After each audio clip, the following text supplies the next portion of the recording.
प्रिय दर्शकों, जय माता दी। मैं पंडित चंद्रमोहन शुक्ला अपने यूट्यूब चैनल पर आप सभी का बहुत बहुत स्वागत करता हूँ। मित्रों, राशिफल के इस कार्यक्रम में आज हम आप लोगों के लिए अगस्त माह का राशिफल लेकर उपस्थित हैं, जो मेष राशि के जातकों के लिए है। सबसे पहले हम ग्रहों की गोचर स्थिति पे दृष्टि डालते हैं। 17 अगस्त तक सूर्यदेव का गोचर कर्क राशि पर होगा।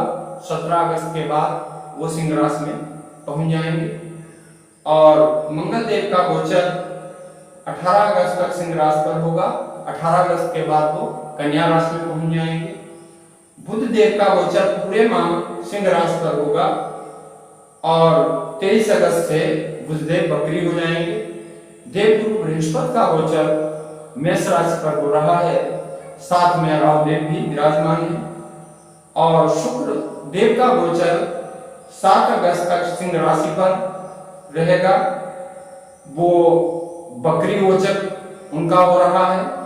4 अगस्त से 17 अगस्त के मध्य वो अस्त भी रहेंगे और 7 अगस्त से शुक्र देव का गोचर कर्क राशि पर होगा।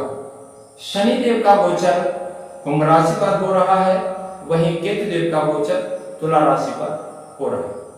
तो साथियों, ये ग्रहों के गोचर की स्थिति है। अब बात करते हैं इसके प्रभाव की। तो मित्रों, मेष राशि की कुंडली में लग्न भाव में देवगुरु बृहस्पति विराजमान है, लेकिन साथ में राहु बैठे हुए हैं। मेष राशि के जातकों के लिए मंगल जो है लग्न के स्वामी होते हैं, साथ ही वो अष्टमेश भी होते हैं जो पंचम भाव में विराजमान है। माह के प्रारंभ में मंगल देव का गोचर पंचम भाव में आपकी कुंडली में हो रहा है। 18 अगस्त तक वो वहां पर गोचर करेंगे। 18 अगस्त के बाद मंगल देव जो है वो छठे भाव में पहुंच जाएंगे। तो साथियों, लग्न में राहु है, शनि की दृष्टि भी पड़ रही है और 18 अगस्त के बाद मंगल देव छठे भाव में पहुंच रहे हैं। ये स्थितियां इशारा दे रही हैं कि अगस्त के महीने में आप लोगों को अपने स्वास्थ्य के प्रति सतर्क रहना होगा। आपको उदर विकार हो सकता है, आपको मानसिक पीड़ा हो सकती है और कोई गुप्त रोग भी आपको परेशान कर सकता है। इसलिए आप स्वास्थ्य के प्रति विशेष सचेत रहें। अब आगे देखते हैं द्वितीय भाव। द्वितीय भाव के स्वामी शुक्र देव हैं और शुक्र देव का गोचर 7 अगस्त तक पंचम भाव में होगा। तो 7 अगस्त तक वो पंचम भाव में गोचर करेंगे और वहां से वो लाभ स्थान को पूर्ण दृष्टि से देखेंगे। तो 7 अगस्त तक आपके लिए धन लाभ की स्थितियां अच्छी दिख रही हैं। आपका कार्य अच्छा चलेगा और आपको धन लाभ होता रहेगा। लेकिन 7 अगस्त के बाद में जब शुक्र देव जो है कर्क राशि पर पहुंच जाएंगे तो कहीं ना कहीं स्थिति में परिवर्तन होगा और आपके लिए खर्चे बढ़ जाएंगे, क्योंकि चतुर्थ भाव सुख का होता है और शुक्र का गोचर वहां पर आपको अधिक खर्च करके विलासिता की चीजों के प्रति आकर्षित करेगा, जिससे आपको आर्थिक नुकसान हो सकता है। आपके खर्च बढ़ जाएंगे और आप परेशान हो सकते हैं। कुटुंब भाव भी द्वितीय भाव होता है। द्वितीय भाव के स्वामी का चतुर्थ में गोचर करना ये पारिवारिक स्थितियों के लिए अच्छा है। आपको भूमि भवन संबंधी लाभ हो सकता है, आपकी कोई योजना सफल हो सकती है। अब आगे देखते हैं कुंडली में पंचम भाव। पंचम भाव आपकी कुंडली में स्वामी सूर्यदेव हैं और सूर्यदेव का गोचर 17 अगस्त तक कर्क राशि पर हो रहा है। यानी कि सूर्यदेव जो है वो 17 अगस्त तक अपने भाव से द्वादश भाव में है, तो ये स्थिति आपके पंचम भाव को कमजोर कर दी। अब आप देखें पंचम भाव होता क्या है। पंचम भाव संतान, प्रेम, विद्या, बुद्धि आदि चीजों को दर्शाता है। तो 17 अगस्त तक पढ़ने वाले जातकों के लिए स्थिति अच्छी नहीं है, उनका पढ़ाई में मन नहीं लगेगा और उनकी पढ़ाई में व्यवधान पैदा होगा। मेष राशि के जातकों के लिए उनकी संतान को पीड़ा मिल सकती है, पीड़ा कारक स्थिति बनेगी।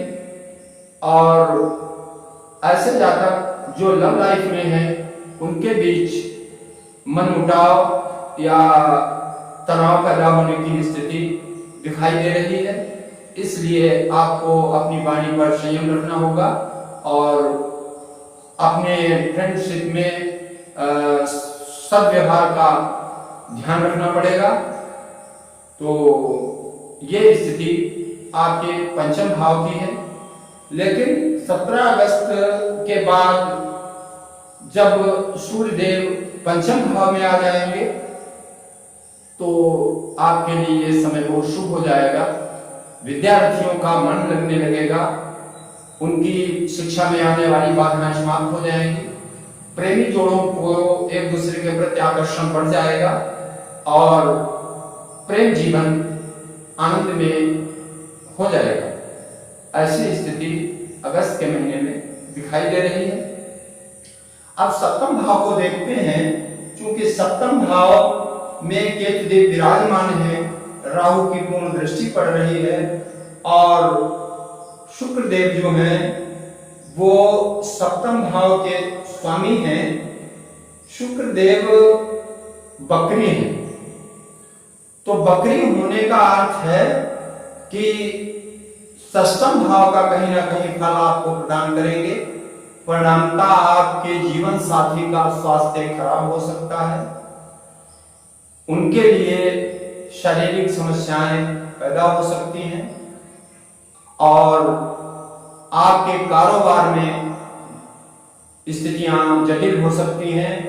आपका व्यापार प्रभावित हो सकता है, आपको मानसिक तनाव हो सकता है, आपके साझेदार आपको धोखा दें, ऐसा योग भी दिखाई देता है। इसलिए अगस्त के महीने में आप बहुत सूझबूझ के साथ अपने व्यापार का संचालन करें और पत्नी या पति अर्थात जीवन साथी के स्वास्थ्य के प्रति पूरी तरीके से सावधान रहें, तो कहीं कोई समस्या नहीं बनेगी। नवम भाव के स्वामी देव गुरु बृहस्पति हैं और वो लग्न में बैठे हुए हैं। ये एक अच्छी स्थिति है क्योंकि नवम भाव भाग्य का होता है और अगर भाग्य का स्वामी लग्न में विराजमान है तो कहीं ना कहीं आपकी भाग्य आपका साथ देती हुई नजर आएगी और विपरीत परिस्थितियों में भी आप धैर्य बनाए रखेंगे, जिससे आपको सफलता प्राप्त होगी और आपका समय आनंद में बनेगा। एकादश भाव जो है लाभ का होता है, तो साथियों एकादश भाव में शनि देव स्वक्षेत्रीय होकर विराजमान और आपके लाभ भाव को मजबूत बना रहे हैं। क्योंकि शनि देव भी बकरी हैं तो दसम भाव जो राजपाल का होता है वहां से भी आपको लाभ दिलाने की स्थिति बना रहे हैं। ऐसे जातक जो सरकारी लाभ के लिए प्रयास कर रहे हैं उन्हें लाभ होने की संभावना बनेगी। जो जातक सरकारी नौकरी कर रहे हैं उनकी पदोन्नति हो सकती है, लेकिन कार्य क्षेत्र पर उन्हें संघर्ष अधिक करना पड़ेगा।